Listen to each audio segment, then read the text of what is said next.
Okay, 2 Samuel chapter 10. This is, again, a little bit of another problem that's going to rise for Israel that David has to take care of. This time dealing with the Ammonites. So just as a little refresher with the Ammonites are a people that are descended from Lot. So they came from the descendants of Lot, who was outside of the tribe of Abraham, but they were in the area as well. This is kind of interesting, that they actually, while they're not a big nation, they kind of are a thorn on the side of a lot of people in the area. They still kind of actually retain some national identity until after the time of Christ, actually. And then the Arabs came in and kind of wiped them out, basically. But this where the Greek city of Philadelphia kind of comes from. That's where the Ammonites got taken over, basically. So let's jump into chapter 10 to go through this and see what is this problem between David and the Ammonites. They fought in the past before, but they give David good reason to come after them in this chapter. Verse 1, and it came to pass after this that the king of the children of Ammon died, and Hanun his son reigned in his stead. Then said David, I will show kindness unto Hanun the son of Nahash, and his father showed kindness as his father showed kindness unto me. So his dad, Hanun's dad, had shown kindness to David in David's time of need. And so David says, hey, he's died. I want to kind of show an honor to his son in behalf of his dad, basically. And David sent to comfort him by the hand of his servants for his father. And David's servants came into the land of the children of Ammon. And the princes of the children of Ammon said unto Hanun their lord, thinkest thou that David doth honor thy father, that he has sent comforters unto thee? Hath not David rather sent his servants unto thee to search the city and to spy it out and to overthrow it? So some of the advisors to Hanun are like, hey, yes, David sent this tribute to you, but what if they're spies? What if it's a conspiracy? What if they're here to spy on you in behalf of David, to let David know about the integrity of the city, the wealth of the city, what kind of army we have, those kinds of things. Verse 4, wherefore Hanun took David's servants and shaved off the one half of their beards, and cut off their garments in the middle, even to their buttocks, and sent them away. So Hanun says, oh, you're right. What if this is true? Now, here's the problem, is obviously they stirred him up on a what if, okay? We have to be really careful about this, because this is how conspiracies get started. What if it's this way? What if it's this way? Okay, we ask too many questions and we're not seeking real answers. So we have to be cautious and careful on this. Sometimes a duck is just a duck. It's not a conspiracy. Sometimes a pizza is just a pizza, or a pizza place is just a pizza place. It's not a conspiracy. So Hanun, though, bought into this. And he says, oh, what if they're spies? Well, if they're spies, then David's a jerk, and these guys are jerks, so we're going to make a statement of these guys. So they shave off even half their beard. So, and I'm motioning as if they shave, vertically half the beard off. That's probably what happened. So he had half the beard on this side, but they were clean shaven on this side. The beards, oftentimes in the Old Testament, are a symbol of authority and power. And to shave it, you're cutting off their authority and power. Basically, they didn't shave them completely off, but half of it, which is embarrassing to him. That's awkward looking, because you have to shave all of it off after that, and that takes all your authority. So he's mocking their authority and power, and he cuts off their garments in the middle, so around the waist. So what it means is their genitals are hanging out. He cuts them off, basically depantses them. They didn't have pants, they had robes. So he cuts them off so they're fully exposed. Their private areas are fully exposed to anybody. And then he sends them out to go home. So he is exposing them. You are exposed as spies. You are humiliated, and we have destroyed your power. And so sending a message to David, ha, ha, ha, don't taunt me, kind of a thing.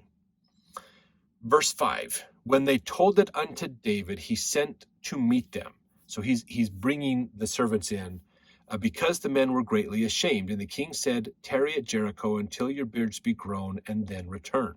So they're staying in the city of Jericho, hanging out until the beard grows back all the way. Then they can get it evened out and things, and then they'll come back.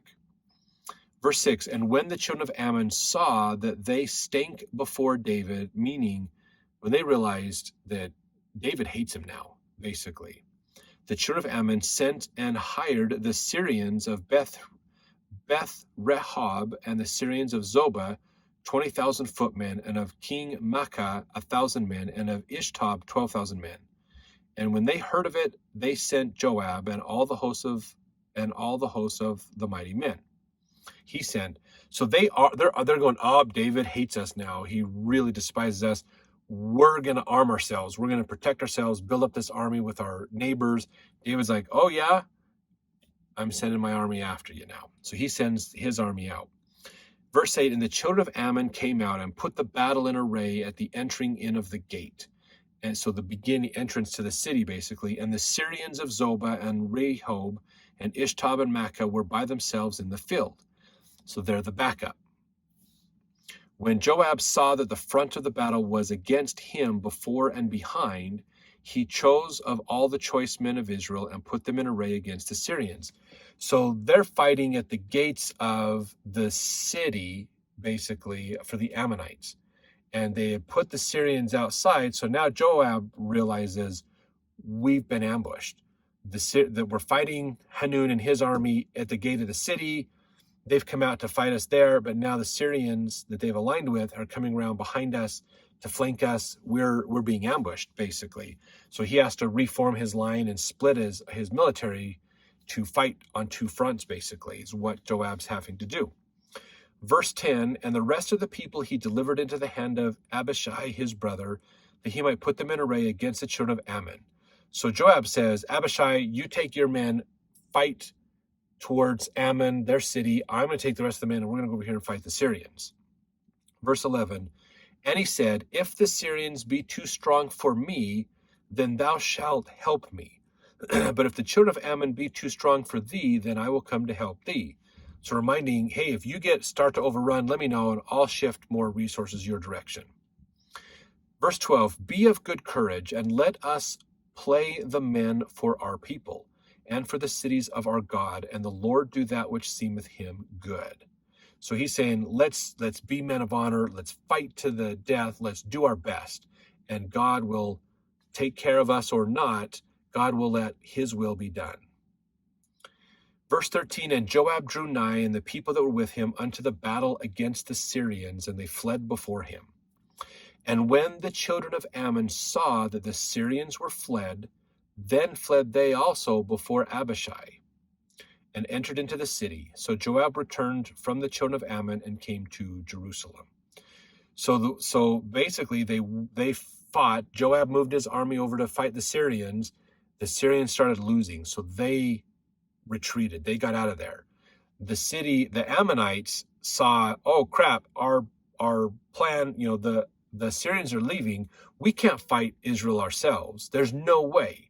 So they retreated into their city where they have a stronghold, basically. And so the Ammonites retreated, the Syrians retreated, Jerusalem, the two armies of Jerusalem come back together, and they then go home. Basically, they're like, fine, we've declared ourselves a winner. We're going to move forward with this. And so they go back home. Verse 15, when the Syrians saw that they were smitten before Israel, they gathered themselves together, and Hadarezer sent and brought out the Syrians that were beyond the river, and they came to Helam. And Shobach, the captain of the host of Hadarezer, went before them. And when it was told David, he gathered all Israel together and passed over Jordan and came to Helam. And the Syrians set themselves in array against David and fought with him. So the Syrians fled, regrouped, brought in more reinforcements to do this, and now they're coming again against them. So David leads his army out against the Syrians to fight them, basically.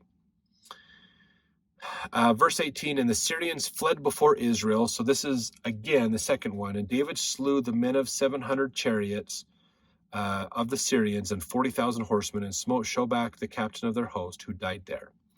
And when all the kings that were servants to Hadrezer saw that they were smitten before Israel, they made peace with Israel and served them. So the Syrians feared to help the children of Ammon anymore. So when everybody realized that the Syrians just got their butts handed to them by Israel, no one wanted to fight Israel anymore. They're like, oh, no, if the Syrians aren't surviving, the rest of us stand no chance. So we're all going to, rather than die, we're just going to be peaceful with Israel and, be servants of Israel and kind of work with them. So David puts the insurrections against these groups down.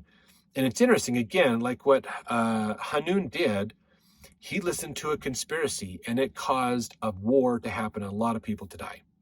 So we have to be careful on what kinds of advice we take and realize if there's no evidence, if there's more questions than answers, that's a bad sign. We need to be careful with things like that. So let's jump to the next chapter to see what happens after this.